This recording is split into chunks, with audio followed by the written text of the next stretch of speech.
రాష్ట్ర రాజకీయాలను క్షణంలోనే మార్చేశారు. ఎట్లా క్షణంలో మార్చేశారంటే, ఇప్పుడు ఎవరైతే బీఆర్ఎస్ పార్టీలో గెలిచిన కౌన్సిలర్లు కావచ్చు, లేకుంటే ఇండిపెండెంట్లో గెలిచిన కౌన్సిలర్ కావచ్చు, వీళ్ళందరూ కాంగ్రెస్ పార్టీ ఏం చేసిందంటే ఆశలు పుట్టించేసింది. ఏ విధంగా? మీకు పదవి ఉంది, మా దగ్గర కోట్లు ఉన్నాయి, ఒకటే మాట, కోటి కొట్టు పదవి పట్టు అన్నట్టుగా కాంగ్రెస్ పార్టీ రూల్స్ సాగిస్తూ ఉంది. ఇదే జరిగిన మున్సిపల్ ఎన్నికల పరంగా చూసుకుంటే, కాంగ్రెస్ పార్టీకి వచ్చిన లెక్క పరంగా చూసుకుంటే మీరు ఆశ్చర్యపోతారు.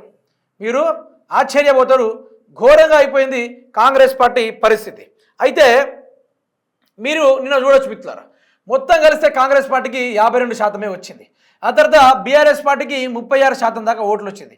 మిగతా తిరిగా వేరే పార్టీ వాళ్ళు సంథింగ్ రావడం కూడా జరిగింది.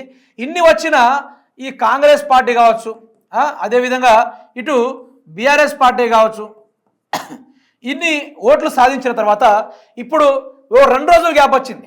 ఓన్లీ 2 డేస్ గ్యాప్ మాత్రమే వచ్చింది. ఈ కాంగ్రెస్ పార్టీ 2 డేస్ల రాజకీయాలు తారుమారు చేసే కార్యక్రమాలు చేసింది. అంటే ప్రజలు ఎక్కడ కూడా కాంగ్రెస్ పార్టీని ఆహ్వానించలేదు. మోస్ట్లీగా ఎక్కడ కూడా ఏ లెక్కను చూసుకున్నా కూడా మొహాలు చూసి మాత్రమే ఓట్లేశారు తప్ప కాంగ్రెస్ పార్టీ పరిపాలన చూసో, కాంగ్రెస్ పార్టీ అభివృద్ధి చూసో ఎక్కడ కూడా చేయలేదు.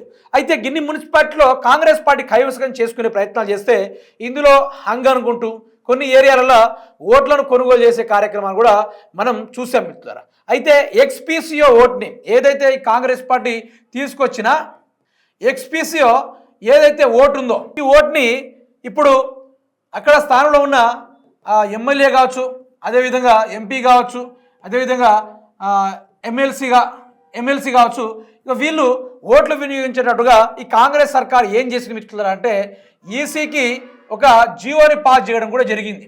ఒక జీవోని పాస్ చేసి ఎక్కడ గతంలో ఎన్ని ఓట్లు వేసినా కూడా ఇప్పుడు మాత్రం ఏ ఏరియాలో కాంగ్రెస్ పార్టీ ఢీలా ఉందో ఆ ఏరియాలో ఎమ్మెల్యేలకు, ఎంపీలకు, ఎమ్మెల్సీలకు ఒక ఓటు వేసే అధికారాన్ని ఇవ్వమంటూ ఈ కాంగ్రెస్ ప్రభుత్వము ఎక్స్పీసీఓ ఓట్ని ఎలక్షన్ కమిషన్ తోటి మాట్లాడి జీవో సర్క్యులర్ రిలీజ్ చేయడం కూడా జరిగింది. ఇలా చేసినప్పటికీ కాంగ్రెస్ పార్టీ మొత్తం 2 స్థానాల్ని గెలుచుకునే కార్యక్రమాలు చేసారు. అంటే ఇప్పుడు ఏ కౌన్సిలర్ అయితే గెలిచారో ఆ కౌన్సిలర్లకు ఒక్కడే చెప్తా ఉన్నారు, ఏది ఒకటి ఇండిపెండెంట్ క్యాండిడేట్ కానీ లేకుంటే బీఆర్ఎస్ పార్టీ వాళ్ళకి కానీ మీకు అక్షరాల ₹1 కోటి ఇస్తాము, ₹1 కోటితో పాటు మీకు వైస్ చైర్మన్ పదవి కూడా ఇస్తామనుకుంటూ ఆశలు క్రియేట్ చేసి ఈరోజు ₹1 కోటి పెట్టి ఒక కౌన్సిలర్ని కొనుక్కునే కార్యక్రమాలు కాంగ్రెస్ ప్రభుత్వం చేస్తుంది. అయితే ఇక్కడ మీకు ఒకటే అర్థం కావాలి, ఈ రాష్ట్ర ప్రభుత్వానికి ఇదే 6 గ్యారెంటీల పరంగా, ఇదే 6 గ్యారంటీల పరంగా ఒక్క రూపాయి కూడా మా దగ్గర లేదు. అంతా ఖజానా ఖాళీ.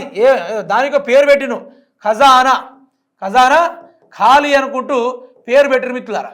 ఈ ఖజానా ఖాళీ ఉంటే ఈరోజు వీళ్ళు చేసింది ఏంది మిత్రులారా అంటే ఈరోజు ఒక కౌన్సిలర్ని పొందడానికి ₹1 కోటి యాడ్ నుంచి వచ్చింది. ఒక కోటే చూస్తున్నారు, ఇంకా 10 కోట్లట. ఏంది ఇది పైసలా? ఇప్పుడు యాడ్ నుంచి వస్తున్నాయి ఇవన్నీ. ₹10 కోట్ల కాంగ్రెస్ పార్టీ ఒక్కో వార్డు ఒక్కో కౌన్సిలర్కి ఇచ్చి కొనుక్కునే కార్యక్రమాలు చేస్తూ ఉన్నారు. ఇంత ఘోరంగా రాష్ట్ర రాజకీయాల్ని మలుపు తిప్పేసిర్రు. కొన్ని ఏరియాల్లో కొన్ని సిపిఐ పార్టీలు కావచ్చు, వాళ్ళు కూడా కాంగ్రెస్ పార్టీకి మద్దతు ఇచ్చారంటే అర్థం చేసుకోవాలి, డీల్ ఎంతకు డీల్ ఎంతకు సెట్ అయ్యింది. ఈ డీల్ అనేది ఎంతకు సెట్ అయింది? ₹1 కోటి లేకుంటే ₹10 కోట్ల అనేది ఇక్కడ మనకు నిన్న చూడగానే క్లారిటీగా అర్థమైపోయింది. రేవంత్ రెడ్డి తనదైన వ్యూహాన్ని రచించడం కూడా మొదలుపెట్టాడు. ఈ లెక్కన కాంగ్రెస్ పార్టీ ఇదే మున్సిపాలిటీలో గెలిచే ఎక్కడ దమ్ము సరిపోలే, ప్రతిపక్షానికే దగ్గర 36% వచ్చిందంటే ఇది అర్థం చేసుకోవాలి కాంగ్రెస్ పార్టీకి ప్రజల మీద ఎంత వ్యతిరేకత ఉందో. ఇది ప్రతి ఊర్లలో జరగలే, 116 మున్సిపాలిటీలో మాత్రమే జరిగింది. 116 మున్సిపాలిటీలో జరిగితే కాంగ్రెస్ ప్రభుత్వానికి 52% వస్తుంది, బీఆర్ఎస్ పార్టీకి 36% వస్తుందా? ఈ లెక్కన ఎక్కడ చూసుకోవాలి? ప్రజలు తిరస్కరించిర్రు, కాంగ్రెస్ పార్టీ తిరస్కరించారు. జస్ట్ ఇది మున్సిపాలిటీలో మాత్రమే. కానీ మీకు ఒకటి అర్థం కావాలి, ఇప్పుడు ఇదే విధంగా జెడ్పీటీసీ కానీ ఎంపీటీసీ కానీ ఇప్పుడు ఎన్నికలు పెడితే మాత్రం కాంగ్రెస్ పార్టీకి మొత్తం స్థానాలు కోల్పోయి 10 స్థానాలు వచ్చుడు కూడా కష్టం అన్నట్టుగా కనిపిస్తూ ఉంది. ఇప్పటికిప్పుడు ఎన్నికలు పెడితే, అసెంబ్లీ ఎన్నికలు పెడితే కాంగ్రెస్ పార్టీకి మీరు చూసుకోవచ్చు మిత్రులారా, 5 నుంచి 5 నుంచి 15 వరకే సీట్లు వచ్చే అవకాశం కూడా ఉంది. అందులోనూ కొడంగల్ విషయంగా పరంగా చూసుకుంటే అక్కడ రేవంత్ రెడ్డి ఓడిపోయే అవకాశం కూడా ఉంది. ఇన్ని రకాలుగా కాంగ్రెస్ పార్టీకి వ్యతిరేకత ఉంటే వీళ్ళు నమ్ముకునేది మాత్రం డబ్బుని ముందు పెడతా ఉన్నారు. ఈ రోజు అభ్యర్థులను కొనుక్కునే కార్యక్రమాలు చేస్తూ ఉన్నారు. ఈ లెక్కన కాంగ్రెస్ పార్టీ ఎప్పుడో ఓడిపోయింది. ఈ రోజు డబ్బులు పెట్టి మున్సిపాలిటీని కైవసం చేసుకోవచ్చు, బట్ ప్రజల యొక్క అభిమానాన్ని మాత్రం వీళ్ళు ఎట్టి పరిస్థితుల్లో కొనలేరు. ఇక్కడ క్లారిటీ అయిపోయింది. మీరు ఎంతగా డీల్ సెట్ చేసుకున్నా, ఎన్ని కోట్లకు డీల్ సెట్ చేసుకున్నా, బట్ అల్టిమేట్గా బీఆర్ఎస్ పార్టీ అనేది అక్కడ గెలిచింది. ప్రజలు దీవించారు. రాబోయే రోజుల్లో కూడా బ్రహ్మరథం పట్టబోతున్నట్టుగా ఇక్కడ క్లియర్ కట్గా అర్థమవుతా ఉంది.